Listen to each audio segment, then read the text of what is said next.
Alyssa will let me know.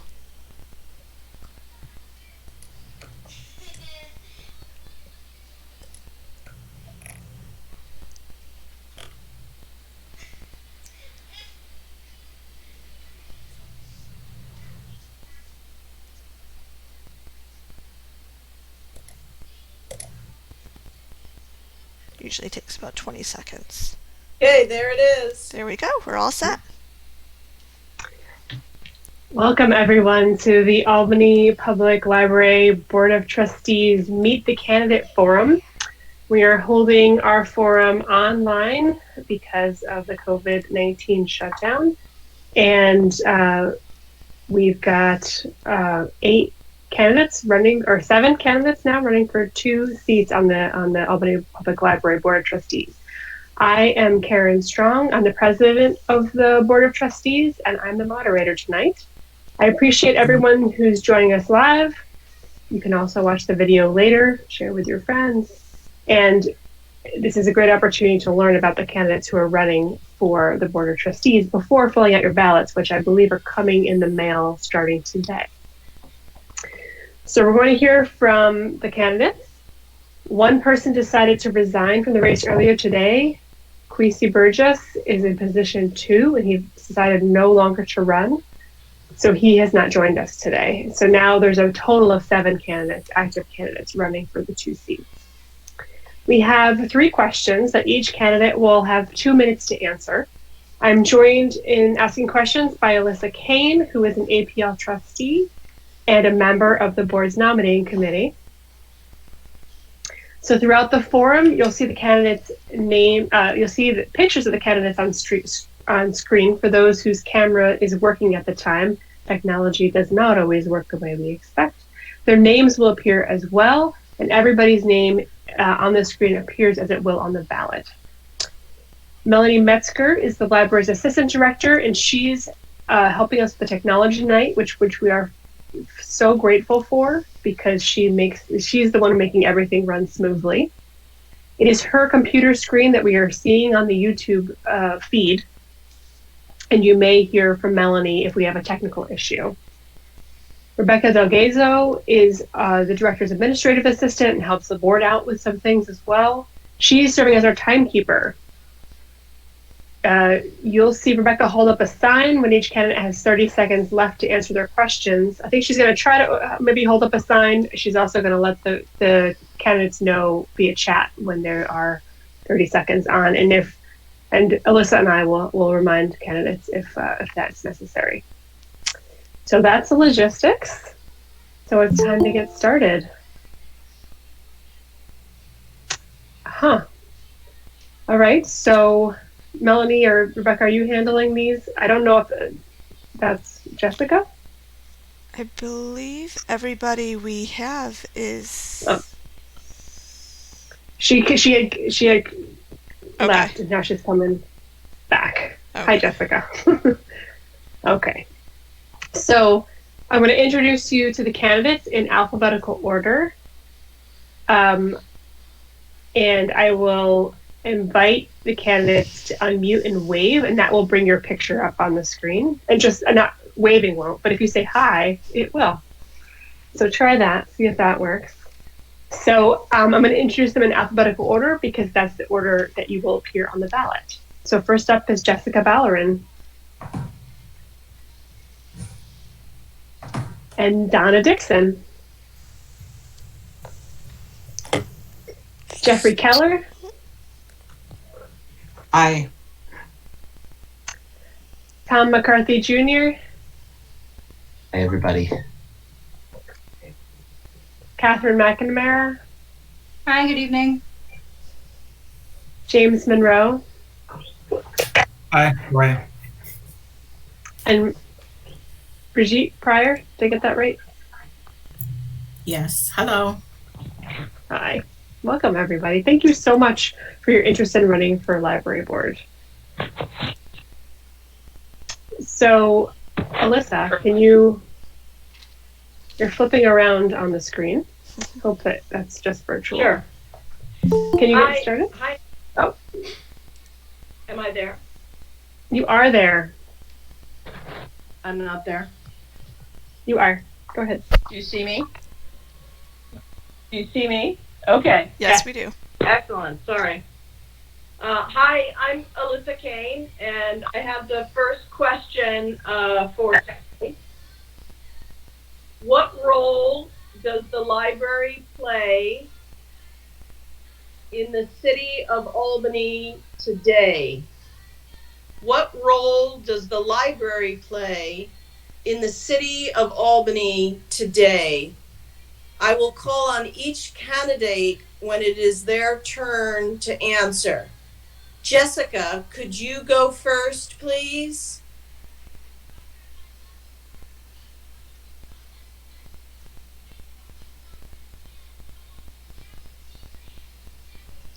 Jessica, I wonder if you need to unmute yourself.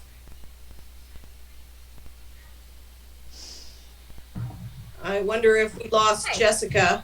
No, I'm here. There she is. Oh, there you are. Okay, great. Did you get the question? I did. Hi, my name is Jessica Ballerin. The library is a resource for the community. Not only does it provide people with knowledge through access to books, but has many programs providing assistance to the residents in areas of finance, health, and wellness. All of this promotes the health and well-being of the individuals, families, and the entire community. It also provides a safe and quiet environment for learning with study rooms and computers with internet access, which may not be available to people at home. Also provides contacts for other resources within the community.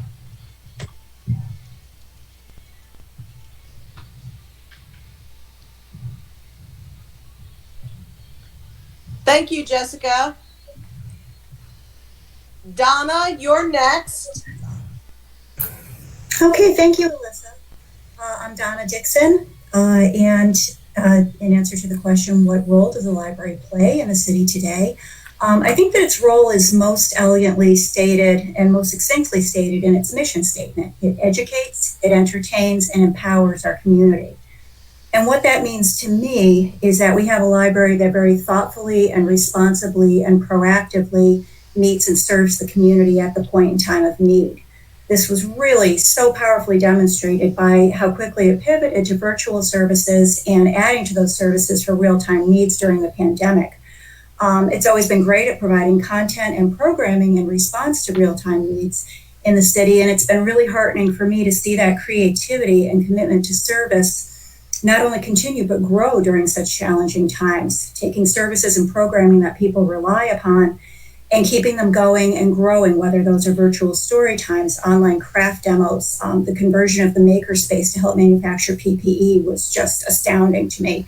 The provision of Wi-Fi hotspots and bringing service outside the libraries to help bridge the digital divide in our city is very important. Continuing to provide virtual reference and research assistance so that personal touch from librarians can keep helping people navigate life and keep their goals going.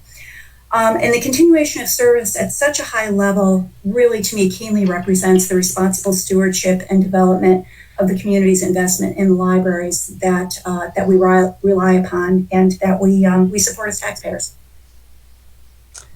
Thank you, Donna. And now we have Jeffrey. The question again is, what role does the library play in the city of Albany today? Jeffrey? Well, the library is a place where you can go to that has the resources that you can use or borrow for anything you want to do, whatever you want to do or want to learn. It's programs that educates, entertains, and empowers our community.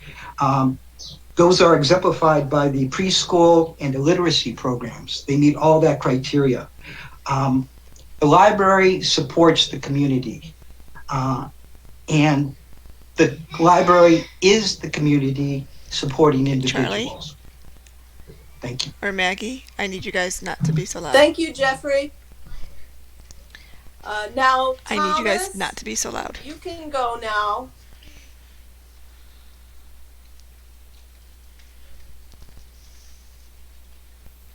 Thank you. Tom, do you Uh, need to unmute? There we go. I'm good now. Thanks, Alyssa.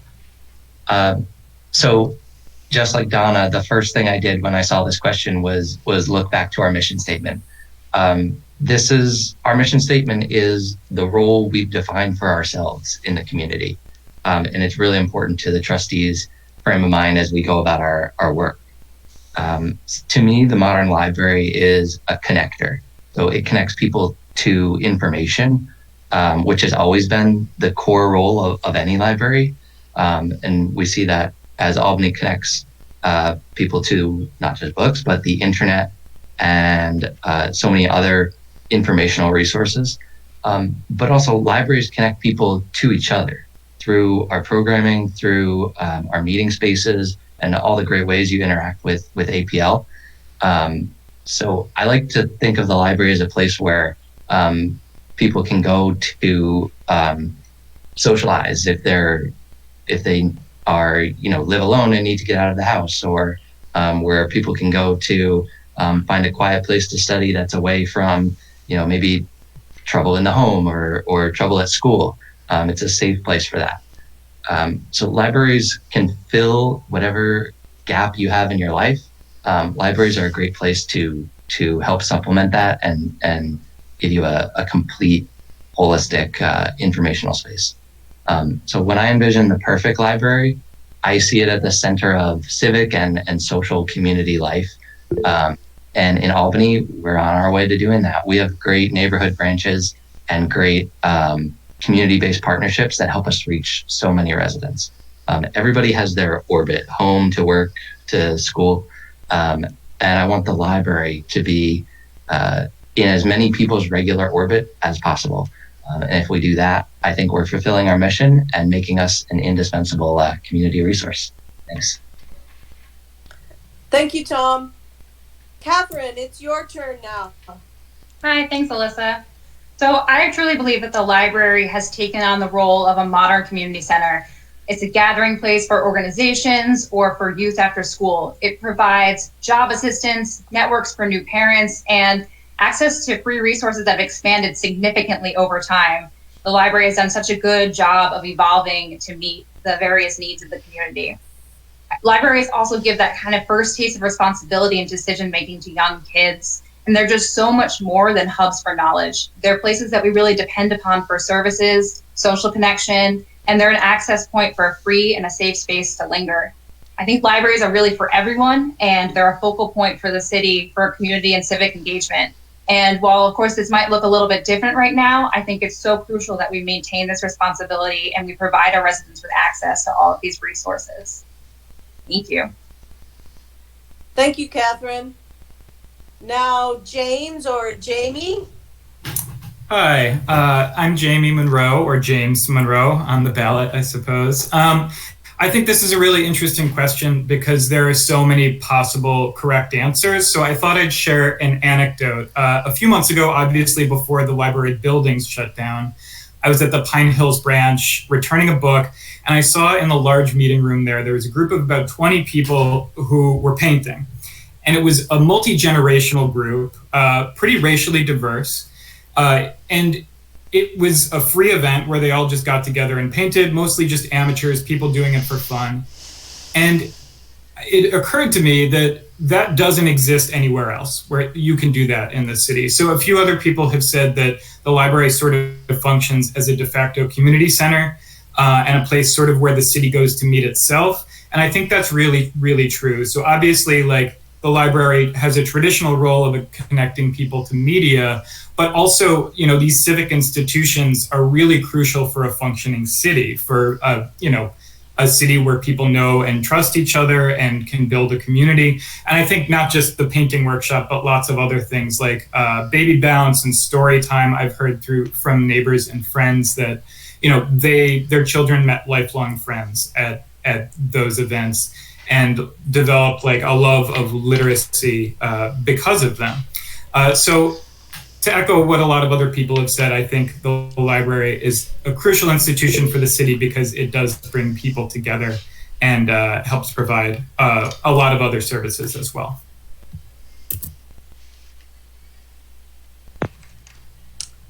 Thank you. Now, Brigitte, it's your turn.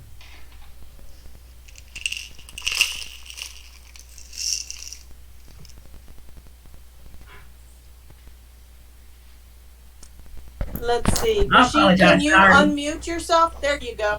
Yes. I have two mice, two mouses here, so I was on the wrong mouse. But anyway, my name is Bridget Pryor, and thank you for this opportunity to for the candidacy, and I look forward to working with the board. The role of the library, to me, that you have to discuss the past before you can even say what is today. And in the city of Albany, it has changed since the inception of the two libraries constructed in the 20s.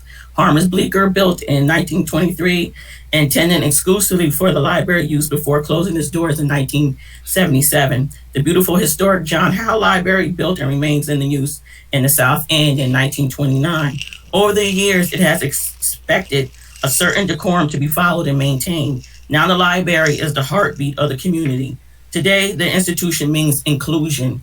And I just want to take a moment just to give the definition, because I think that's very important. The practice of policy or providing equal access to opportunities and resources for people who might otherwise be excluded or marginalized, such as those who have physical or mental disabilities and members of other minority groups.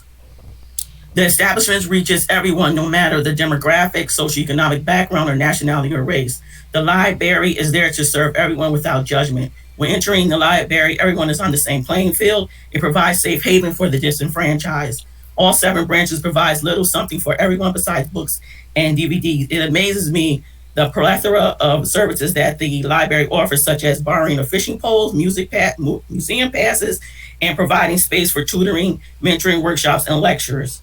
The staff has created new innovative ways to keep the user engaged and coming back to experience more fun and learning. If you want to learn a new hobby, how to sew, how to operate a 3D printer, the library is the place to go. As well as something near and dear to my heart, the history of Albany and the different tours that it provides. It is a place that can transform, transport, and inspire all that walk through the doors. Thank you. Thank you, Bridget. I think, Karen, you've got the next set of questions. Yes, I'm going to ask the next question, and then I'll just acknowledge that Arlene Way, who's the chair of the board's nomination committee, has joined us. She will ask the third question of the candidates. So this next question is about COVID-19. It has had a major impact on the Albany Public Library and its neighborhood branches, as of course it's had a major impact on all of our lives and the city. Can you identify one area that may be a major concern for library operations and services in the coming year, and tell us how you would address this challenge? I'm going to call on everybody when it's their turn to answer. Thomas, you're up first. Okay, thank you, Karen. So I wouldn't be a good trustee if I didn't say budget first. Our number one role as a trustee is fiduciary. And I've been on the finance committee over the past year on the board, and I know our library's done a really good job budgeting responsibly and accurately. And I think that fiscal discipline is really going to pay off for the library over the coming months when we make some difficult decisions. But budget aside, I'd like to focus on another COVID impact area, and that's our public-facing operations. In my first answer, I talked about the powerful role that libraries play in connecting people. But now that basic library function of getting stuff off the shelves and into people's hands is a public health concern. So, do books transmit COVID-19, and how could the library enforce mask wearing rules or capacity limits? And how do we keep the staff safe? Really important. So those questions, some of those questions have good answers now if we listen to experts and listen to our community, and others, the answers will come about in due time with creative thinking and hard work. Hopefully I'll encourage a creative, collaborative effort that listens to our patrons, to our staff, to health experts, and to the public at large, so, to make sure that APL's comeback respects everybody and empowers our leadership to implement a really great plan, which they've already started doing a great job. Thank you. Thank you, Tom. Catherine, it's your turn. Thank you. So first off, I want to commend APL for putting out such a strong plan to resume services. And I just think that we need to get creative as to how we're going to fill the gaps as we move through those steps. I'm particularly concerned about access for youth activities to keep them engaged throughout the summer and resources for parents who might need some new options at this point. I want to be sure that these resources can continue to be accessed safely. So for example, I know that in regular operations, there's a volunteer network through APL that delivers books to those who are homebound. Can we find a way to safely do this for those that are high risk and uncomfortable or unable to leave their home? I also want to consider how we can continue to deliver materials and activities in ways that aren't just the internet, since, as Donna mentioned earlier, not everybody has internet access. Hopefully we can get some through the hotspot, but we need to consider other options. The online content was a really great placeholder, and we're all so grateful for that. But I want to think outside the box for a little bit. So for example, how can we use our library of things, like fishing poles that were mentioned before, to provide alternative activities to our residents? And how can we contemplate keeping some of our lesser known or lesser considered services going? Can we find a way to print resumes for job seekers? Can we have small group distance outdoor story hours or book clubs? Can we share cooling stations outside for those who maybe previously relied on the library to beat the heat? I just think we really need to consider every need that our libraries met or were meeting and figure out how we can fill that void, because it's just so much more than the books that are provided. The good part about doing this, though, is that it's going to be an opportunity for us to figure out who we weren't reaching before in the community, and we can determine how to get access to a larger group of people. Thanks. Thank you, Catherine. Next up is James. Thanks. So I think one major issue is that a lot of people still interact with the library in what we think of as very traditional ways. They go, they get books, they go home, or CDs or DVDs or whatever. And I think a lot of those people are actually unaware of all of the really great work that the staff has done to make the library accessible during this time. And I think the social media accounts of the library are really, really good. I think people who follow them have a really good sense of what the library is doing right now and what services it is still providing to the city. But those only reach so far. Like, I know my students aren't aware of anything if it's not on TikTok, but I'm not sure that's necessarily a good thing. But I think it's really, really important to be able to spread these things through word of mouth. Social networks that exist and that have pre-existed the COVID shutdown. And I think it's just very, very important that we get the word out as trustees about how the library is continuing to function. The second thing, obviously, is budget as well. I think all public institutions, especially in the budget year starting in 2021, are going to have a really, really tough time. And I think to maintain the level of services that the library has in the city, which is really exemplary, I think board members might have to step out of the usual sort of budget and governance role and step into a role that's more like a public advocate for the library, which I know is done to a certain extent. But I think to make the public aware of how valuable this is, remind people when they go to vote, perhaps on a budget, that this is a really, really crucial institution. And I think as many as people as possible can be engaged in that would be a good thing. And that's a role I would really see myself taking on as a board member. Thanks. Thank you, James. Bridget, please give us your answer.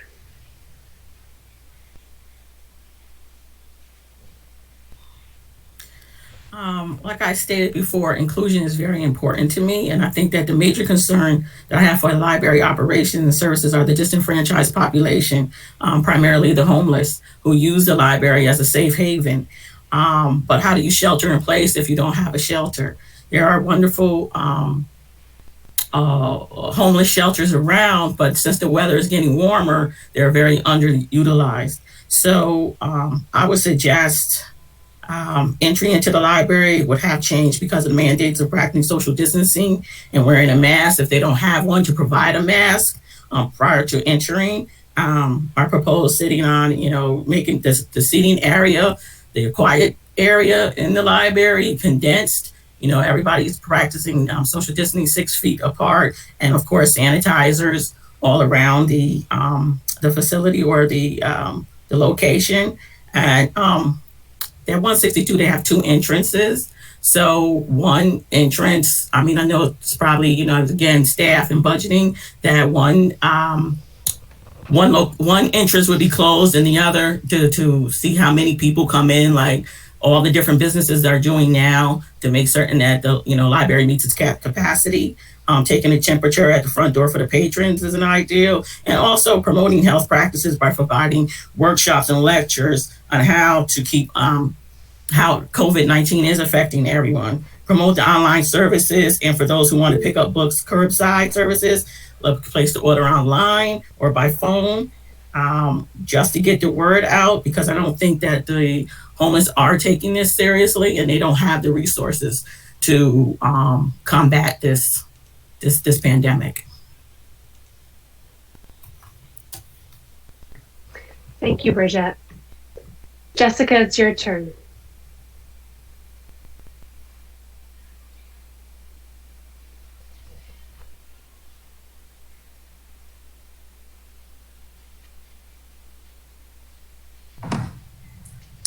Hi, I'm Jessica Ballerin. Many people rely on the library for computer and internet access, which with our COVID world, we rely heavily on virtual learning and communication. This poses a problem. I would start a lending program for laptops at the library. They would be equipped with anti-theft technology to protect our investment.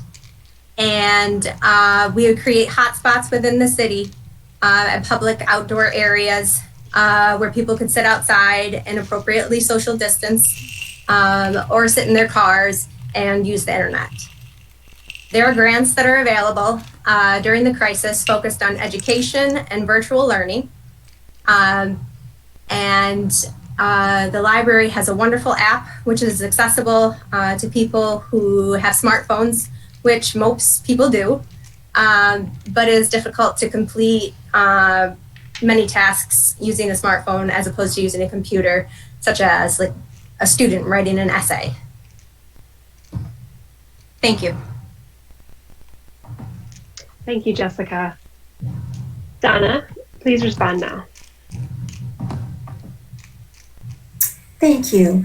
To answer this question, I think like Brigitte did, it kind of did a mental walkthrough of each branch, thinking about operational issues and trying to think of it both from the perspective of library staff and also patrons at each location as they go about their work and using library and using the various services. This is, of course, once the buildings are open again. That was what I'm focused on here. I read the reopening plan, and I really give kudos to the administration and the board for creating such a comprehensive and detailed plan. It's also very simple to use and very easy to understand. I don't think there are any operational areas that it doesn't cover. My biggest concern for reopening, and this is shared I think across society at this point, is the varying level of following social distancing protocols by the community at large. And again, Brigitte touched on this. We've all seen what's going on in public spaces that are open, like the grocery store, when some users, but not all users, are participating in observing those protocols. So I'd like to talk a bit more, and I'd like to see a little bit more in the operational plan about what's going to happen and what we'll do if we wind up with a significant number of patrons who don't follow the protocols. As librarians, we are able to point to policy and say, we can or cannot allow you to do X or Y thing because it's policy. This is new and it's something that's being questioned by a lot of people. I'm really concerned also about the effects that maintaining observance of the protocols will have on staff. This is going to be additional stress on each of their roles because really every library role is public facing in some way. So I'm thinking about seeing if we can expand the presence of community engagement officers at each branch to offer an additional level of support to the staff. Maybe setting up floor plans, as Brigitte again mentioned, to provide one-way walking through collections and public workspaces. Signage, of course, is great and personal guidance, but what else can we put in place to support the work of the librarians and keeping everyone safe? Thank you, Donna. Now it's Jeffrey's turn. My area is career resources and assistance information, which I think should be put on steroids. According to the experts, the current economic disaster could turn into a sustained depression. A lot of people will be looking for work in the next 3 months. While the library was sidelined by the health crisis, it must step up and be a first responder in the economic crisis. We should partner with the city, Departments of Health, Labor, and Social Services for a coordinated response to this. And I think we should put together a task force to address what's coming. I have some ideas here. A key to looking for work is having access to computers. We could collect the system's computers and spread them out throughout the Washington Avenue branch. ASAP, I'm sorry, I'm reading this. During the phase-in, you can disinfect them with UV light. We could find safe ways to provide access to computers so people could look for jobs now as during the phase-in. The greatest resource we can offer is space, social distancing, and hard times at the Labor and Social Services departments. Designing safe spaces with that, again, with the cooperation of the health department for caseworkers to meet clients or employers to meet job candidates, or for economic recovery projects to be anchored should be considered by the task force. I would do this all as soon as possible during the phase-in, which presents the opportunity to do one thing for the community that really matters while preparing everything else to reopen. You could do this on Mondays, Wednesdays, and Fridays, and do other library business on the rest of the week, for example. This is how we become essential to the community. And a project like that, I predict, would get funding and people would remember it for a long time. Thank you. Thank you, Jeffrey. I'd like to invite Trustee Arlene Way to ask the last set of questions. Arlene, are you there? Make sure you're unmuted. Okay, I think I am. Good evening, everyone. I've been listening to your answers and just been fascinated by this, the strong pool of candidates that are seeking to join the board. Thank you for considering this opportunity and this challenge. I would like to ask as the final question, what makes you the best candidate to serve the people of Albany as a trustee on the board of APL, Albany Public Library System? And with that, I'll start with you, Bridget. Tell us, what makes you the best candidate for this position or for this opportunity? My love of the library and my love of reading is not an adequate reason why I think I am the best candidate. However, it is a motivating factor. My inspiration comes from my passion for the library. I truly believe that the library does everything I mentioned earlier, transports you to anywhere you would like to be, another country, city, or galaxy. I also believe through books. I also believe that it transforms you into any person you like to be, a singer, an astronaut, a mystery detective, anyone. Your imagination is your only limitation. The library can inspire you beyond your wildest dreams. I believe I am the best candidate because I represent everyone who comes through the library, because I am a lifelong resident of the city. I know the history, I know the neighborhoods and the people. My 30 years plus experience in the human service field have afforded me the ability to bring people together, working collectively for a common goal. As a coordinator for the Albany Housing Authority, I've had the pleasure of coming in contact with all types of people. There are strengths in numbers which promotes and fosters new ideals. My strength is listening to others and have an open mind. I like blending everyone's voice together to make the perfect song. My ability to find my niche within the group and support everyone's effort. I am able to recognize the talents and skills of each member and bring the group and delegate their skill set. When and if chosen to be on the board with the other 8 board members together, we will be able to find the answers that challenge the library and to continue the excellent work that has already been established. Let's continue transporting, transforming, and inspiring generations to come of Albanian and library enthusiasts. Thank you. Thank you. Thank you for that response. Jessica, tell us what makes you the best candidate for the job. Thank you, Bridget. Hi, I'm Jessica. My career as a physician assistant speaks to my passion for learning and education. My entire life, I've enjoyed learning and I have excelled academically. In medicine, the moment you stop learning, your information is out of date and people's lives are on the line. I look forward to learning the inner workings of the library and what it means to be a trustee. I could not think of a better place to volunteer my time than the library, which is a wonderful resource accessible to all residents at no fee to learn as much as they desire. I am also invested in the community. The birth of my son in January is the motivating factor for running for trustee. I spent countless of hours as a child in the library. It was a wonderful resource for my family, and I can't imagine my son growing up without it. I want to make sure my son and the next generation feels the library is a wonderful resource to them and a safe place to learn and to grow. Thank you. Thank you, Jessica. Donna, tell us what makes you the best candidate. Thank you, Arlene. I have to say, I think it's a reflection of how highly thought of this library and its administration is, that we have such a large slate of qualified and enthusiastic candidates. I think that no matter what the outcome of the election, the library is going to be well served by the people who are here tonight. And I've really, really enjoyed hearing everyone's ideas and positions and inspiration for why they want to be trustees. For myself, I am a library and publishing industry veteran. I'm also an experienced trustee, having served 2011 to 2016. There is a learning curve with becoming a trustee if you haven't done it before. I've been over it, so I'll be able to hit the ground running, I think, if I'm elected. I've really been inspired by what I've seen coming out of the library over the past several years, and it's summed up in one of the strategic goals of the current strategic plan: to empower strong, capable, flexible, and vocal users, staff, volunteers, and board members.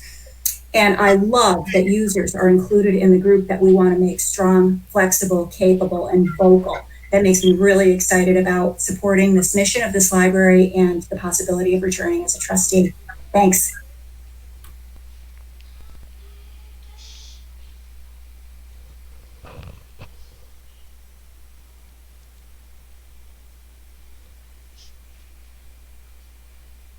Thank you, Donna. Good answer. Good answer. Jeffrey, let us hear from you.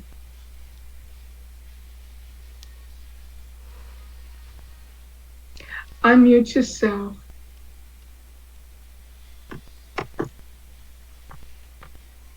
Jeffrey, we can't hear you. Can you hear me now? Now we can hear you. Okay, thank you.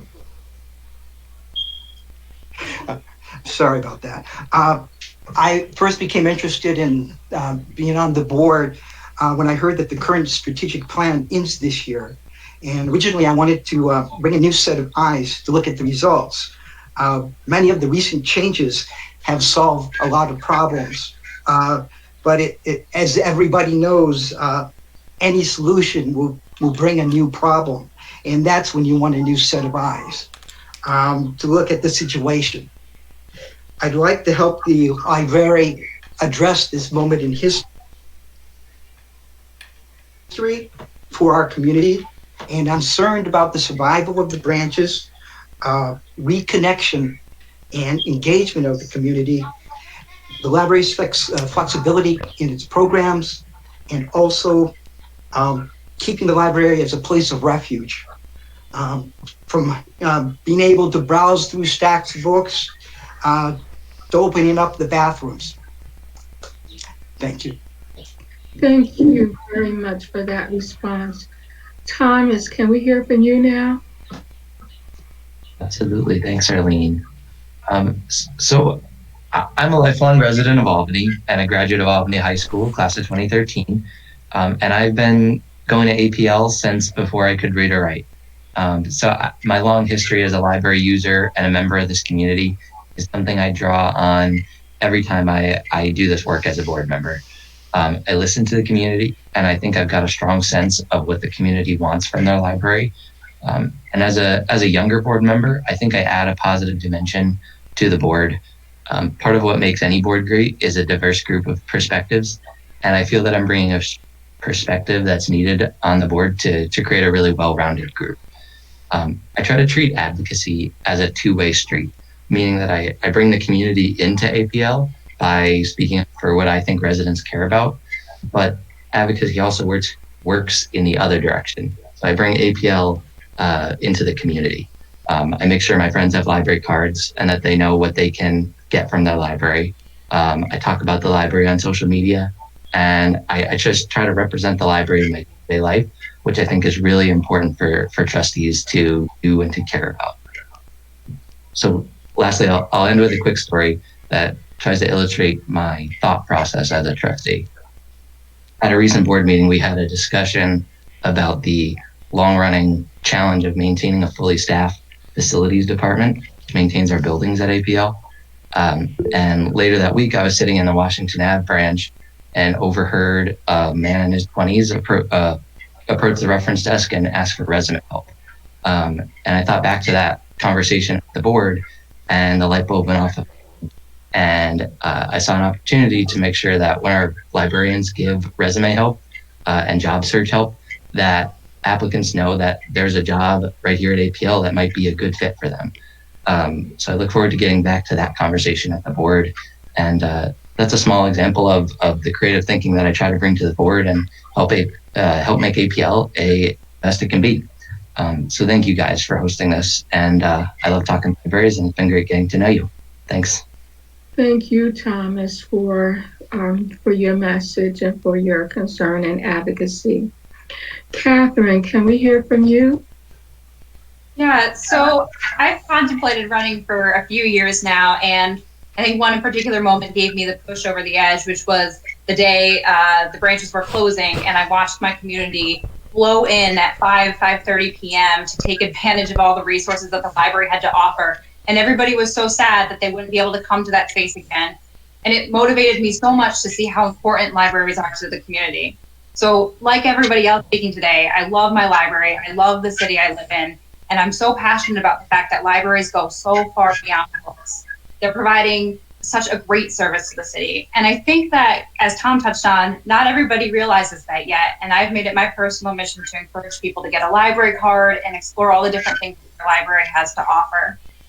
I'm really committed to ensuring the library has adequate resources and funding, and they're not overlooked for the absolutely vital role they can play during a really challenging time. But I'm not just passionate about this, I'm also very qualified. I have experience as a board member, handling membership and partnerships, and I've worked in government for my entire career. I know how to navigate a budget process, I know how to leverage opportunities to maximize growth, and I know how to develop strong policies that will meet the needs of the people and of the institution. I'm experienced in addressing concerns of constituents and being highly responsive to ensure that their concerns and needs are met. I'm ready to serve my community and make sure the library is functioning at a capacity that meets or exceeds the expectations of our residents and is supported by the city as well. I really look forward to determining how we can grow, how we can be stronger, both now and all the years ahead. We have such a unique opportunity right now to be that community center that I mentioned before. And now more than ever, I think we need to fill that role. And I really hope and look forward to being a leader on that. Thank you. Thank you, Catherine. James, can we hear from you now? Sure, thank you.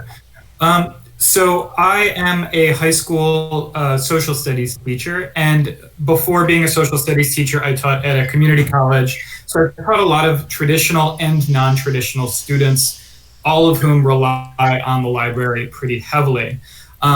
So those positions have allowed me to understand what both traditional and non-traditional learners need in order to thrive. Like a K through 12 student might need a refuge after school from people they don't want to see, a difficult home life, and endless options for what they can do once they're in the library.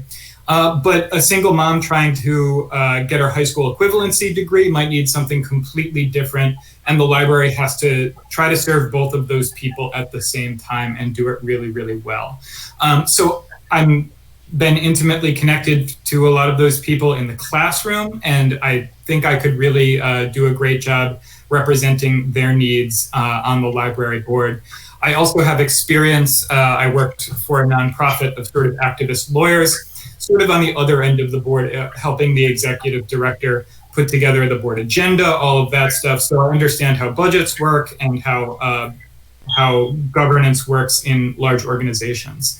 And as I mentioned before, I would look forward to being a sort of non-traditional board member. A lot of people have mentioned that these are going to be really difficult times ahead, probably budgetary issues, and I would be really willing to be a sort of public advocate for the library, go out and speak to community groups, to neighborhood associations, that sort of thing, so that everyone in the city knows the resources that they're able to take advantage of. Thanks a lot. Thank you.